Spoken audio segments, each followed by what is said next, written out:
अस्सलाम वालेकुम गाइस, कैसे हैं आप सब। आज मैं आपको एक रिक्शे वाले के बारे में बताऊंगा कि वो अपने घर का ख़र्चा कैसे चलाता है और रोज़मर्रा के हालात के मुताबिक उसका मुकाबला कैसे करता है।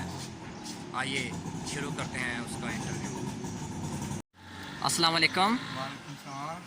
भाईजान, आप एक रिक्शे से अपने घर का चूल्हा किस तरीके से चलाते हैं? क्या आपका इस रिक्शे से अपने घर का ख़र्चा पूरा हो जाता है आजकल के हालात और महंगाई के मुताबिक?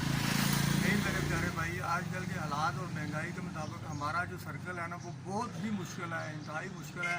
अब कल की बात मैं आपको बताता हूँ कि हमारे मुकामी याद के एरिए में 3 से 4 यूटिलिटी स्टोर हैं। मैं उन पर दो बार गया हूँ और मुझे घी और चीनी 1-1 किलो भी नहीं मिली। अब आप बताएं, अरे मेरे 5 बच्चे हैं, वालदैन हैं, तो मैं कैसे गुजारा करता हूँ ये आप खुद ही रिजल्ट निकाल लें। तो बहुत मुश्किल है। आप इस रिक्शे से एक दिन का कितना कमा लेते हैं? ज़्यादा से ज़्यादा भी हमें बचे तो 500 से 600 रुपया बच जाता है, सुबह 7 से लेकर शाम 7 से 8 बजे तक। तो सारा उस दिन 700-800 रुपये में आपका आजकल का ख़र्चा बहुत पूरा नहीं मुश्किल होता। है, बहुत मुश्किल है, मैनेज ही नहीं होता कुछ भी तो मैनेज। आपके बेटे कितने कितने हैं वो? एक मेरा बेटा है जी, वो 15 साल का है। उसको मैंने हिफज करवाया है और 9th क्लास में पढ़ रहा है।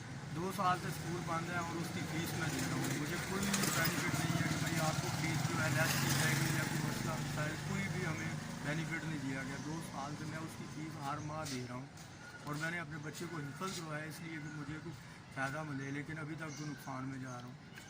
आप इस हुकूमत से क्या कहना चाहते हैं?